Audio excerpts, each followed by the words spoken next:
A burst pipe? A dead water heater? The AC calling it quits? Who do you call? HomeServe is an easy way to handle unexpected home repairs, with plans covering stuff basic homeowners insurance usually won't. Instead of scrambling for a contractor, you make one call to get the repair process started. Join the millions of customers who trust HomeServe right now. Go to homeserve.com/podcast for 50% less your first year. That's homeserve.com/podcast. Savings compared to renewal price. Void in Florida.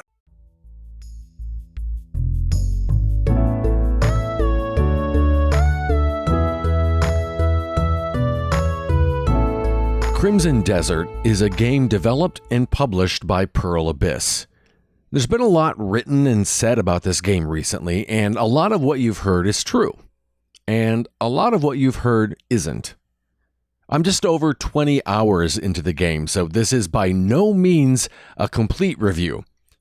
I won't be able to give you a complete review for quite some time because, well, as you may have heard, this game is huge. And I have no complaints about that. First of all, I'll address the questions I've gotten the most during my Twitch streams. The most popular one is, how is it? And you know what? It's pretty darn good. I don't really have any legitimate complaints. Are the controls as bad as I hear? No, not at all. Stop believing the clickbait. I'm playing on PS5, and yes, the controls are different from a lot of games, and I find myself pressing the wrong button from sheer muscle memory quite a bit. But that's okay. You know what other game had controls that made zero sense to me? Red Dead Redemption 2.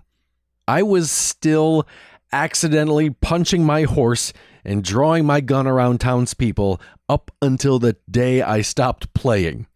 Yet, that game remains one of my favorite games of all time. Yes, I never got used to the control mapping, but it didn't hinder my time with the game. If nothing else, it actually made for some very funny moments.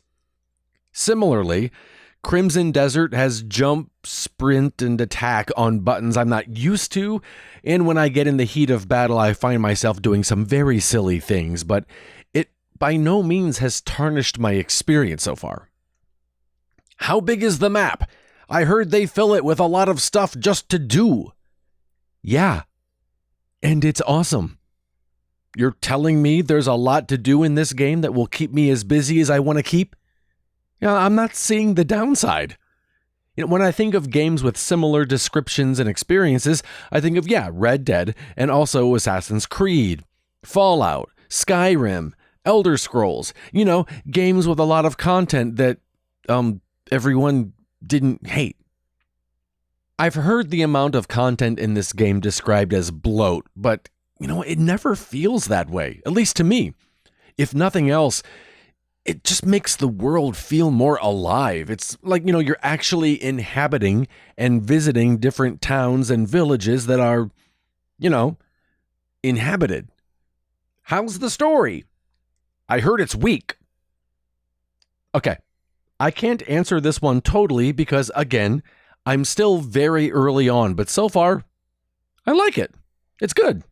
You play as Cliff, with a K, whose band of merry men and women are broken up at the game's onset, and you spend the first little while trying to get the band back together. I can't stress how much that simplifies what actually is going on. By the first little while, I mean, for me, like 12 hours. Now, that makes it sound like a slog, but it's not, I promise. It's just that there are so many other things to do while you're doing that. And none of it feels like fluff. Each area comes with a different vibe and a feel, and trust me, you need to know where you are. If you're going to visit the University of Michigan campus, I recommend leaving your Ohio State jersey back home in Toledo. On one occasion, I found myself merrily walking along, greeting people, saying hello, petting dogs. Yes, you can pet the dog. And suddenly I was bum rushed and thrown out of the manor gates. I was pretty confused at first, and then I realized, oh, I have on my Buckeyes hat. Early on in the game, you get a chance to really view the size of the world around you, and it was one of those holy crap moments.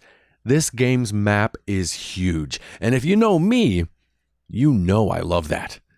Remember that moment in Far Cry 3 when you thought you had the map completely unfogged and you knew what you were dealing with, and then about halfway through the game, the map reveals its true size?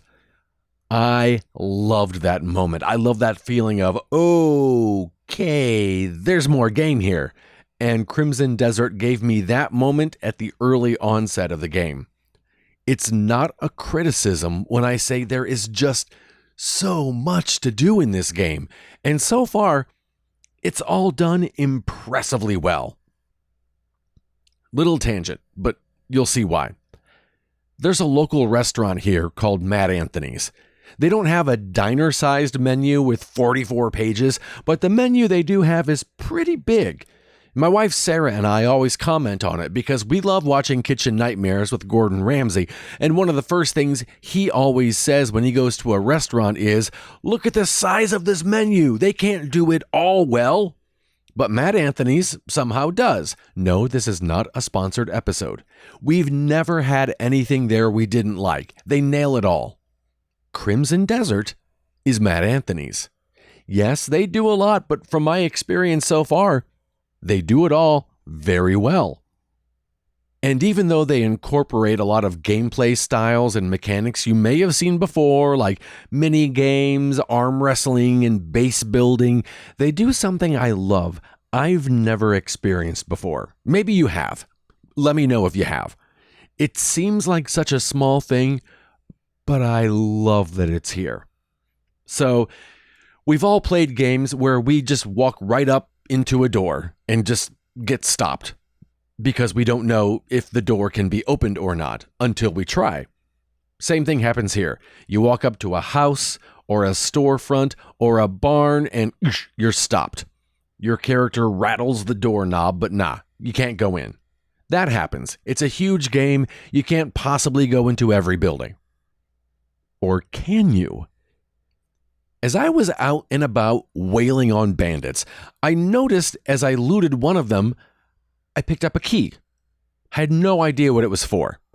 A little later on, I walked up to the door of a building and the door opened and a little prompt popped up letting me know I used the key.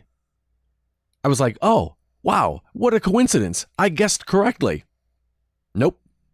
When you loot a bandit or a bad guy and you pick up a key, it opens any door. Unless, it's a mission-specific door that needs a very specific key.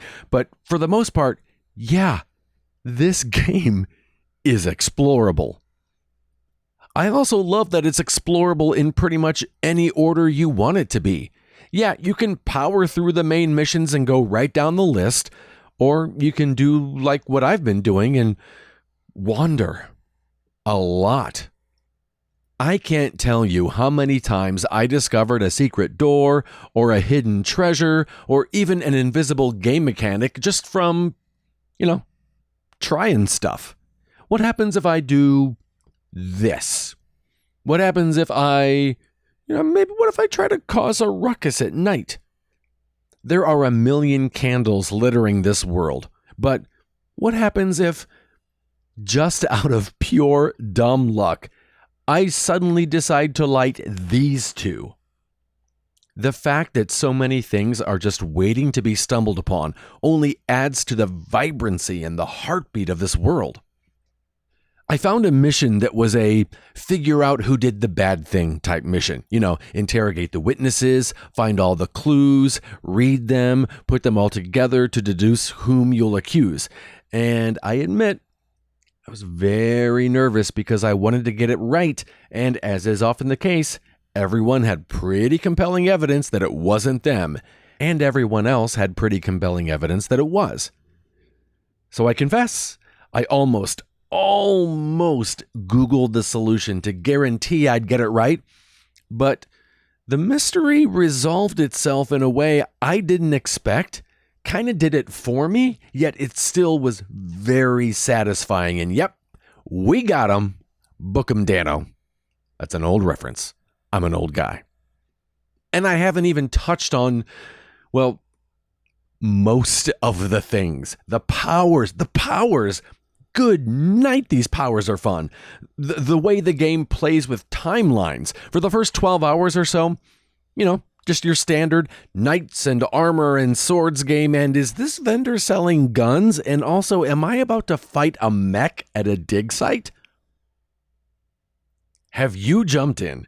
Hey, drop me a line at groundsforgaming@gmail.com. Let me know how it's going for you. What are you loving about this game? What's the favorite thing you've stumbled upon?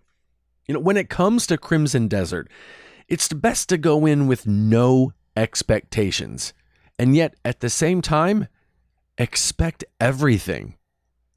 I can't wait to find out what else is waiting for me that I would never expect.